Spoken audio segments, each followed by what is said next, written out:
பகல்காமில் நடந்த பயங்கரவாத தாக்குதலை அடுத்து சிந்து நதிநீர் ஒப்பந்தத்தை நிறுத்தி வைப்பதாக பாகிஸ்தானுக்கு இந்திய அரசு அதிகாரப்பூர்வமாக கடிதம் அனுப்பியது. பகல்காமில் கடந்த 22ஆம் தேதி தீவிரவாதிகள் நடத்திய தாக்குதலில் 26 சுற்றுலா பயணிகள் சுட்டுக் கொலை செய்யப்பட்டனர். இதனையடுத்து இந்தியா பாகிஸ்தான் இடையே போர் மூளும் சூழல் உருவாகியுள்ள நிலையில் இந்திய அரசு பல அதிரடி நடவடிக்கைகளில் இறங்கியுள்ளது. ஜம்மு காஷ்மீரில் இருந்து பாகிஸ்தானுக்கு பாயும் சிந்து நதிநீர் நிறுத்தப்பட்டுள்ளது. பாகிஸ்தானில் பல்வேறு மாவட்டங்கள் சிந்து நதி நீரை நம்பியுள்ள நிலையில் இந்திய அரசின் இந்த நடவடிக்கை போர் அறிவிப்புக்கு சமம் என பாகிஸ்தான் தெரிவித்துள்ளது. தூத்துக்குடியில் காவல்துறையினர் தாக்கியதன் காரணமாக மனமுடைந்த நபர் தீக்குளித்து இறந்த சம்பவம் பரபரப்பை ஏற்படுத்தியுள்ளது. ராஜகோபால் நகர் பகுதியைச் சேர்ந்த ஆனந்த சைரஸ் என்பவருக்கும் அவரது வீட்டின் அருகே வசித்து வரும் கருப்பசாமி என்பவருக்கும் தகராறு ஏற்பட்டதாக கூறப்படுகிறது. இந்நிலையில் ஆனந்த சைரஸ் மீது காவல் நிலையத்தில் கருப்பசாமி புகார் அளித்துள்ளார். இதன் பேரில் வந்த காவல்துறையினர் ஆனந்த சைரஸை தாக்கி மிரட்டியதாக கூறப்படுகிறது. இதன் காரணமாக மனமுடைந்த அவர் தனது உடலில் மண்ணெண்ணெய் ஊற்றிக்கொண்டு தீ வைத்துள்ளார். இதில் படுகாயமடைந்து சிகிச்சை பெற்ற அவர் பலனின்றி உயிரிழந்தார். இந்நிலையில் அவரது மனைவி சரோபினா தாக்குதல் நடத்திய காவல்துறையினர் மீது கொலை வழக்கு பதிவு செய்ய வலியுறுத்தி தனது கணவரின் உடலை வாங்க மறுத்துள்ளார். ஸ்டாலின் ஆட்சியில் காவல்துறையினரின் அராஜக போக்கு கட்டுக்கடங்காமல் நிகழ்வதாக பொதுமக்கள் வேதனை தெரிவித்துள்ளனர்.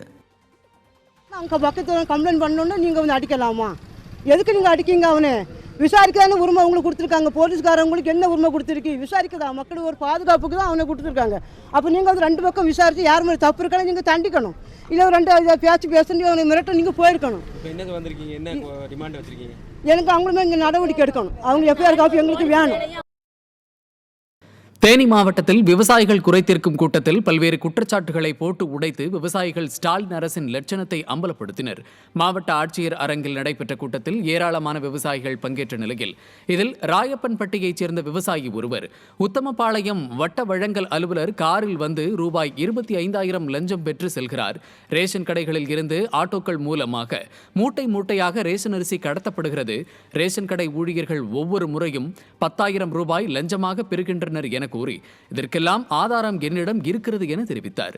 மேலும் இது தொடர்பாக பலமுறை புகார் அளித்தும் நடவடிக்கை எடுக்கவில்லை என மாவட்ட ஆட்சியரிடம் நேருக்கு நேர் வாக்குவாதத்தில் ஈடுபட்டார்.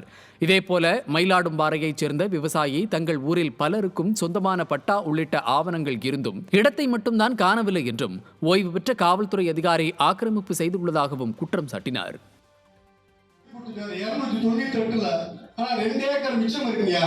அந்த இடம் பட்டா இருக்கு. தட்டினோன்னு கம்ப்யூட்டரை தட்டினோன்னு 298 1 தட்டினோன்னா அந்த 29 பேருங்க பட்டா அப்படியே அச்சா வருங்கய்யா.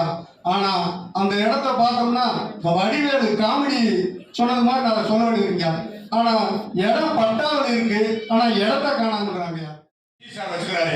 25,000 ரூபாய் வாங்குறாரு. இந்த பேப்பருக்கு 25,000 ரூபாய் வாங்குறாரு.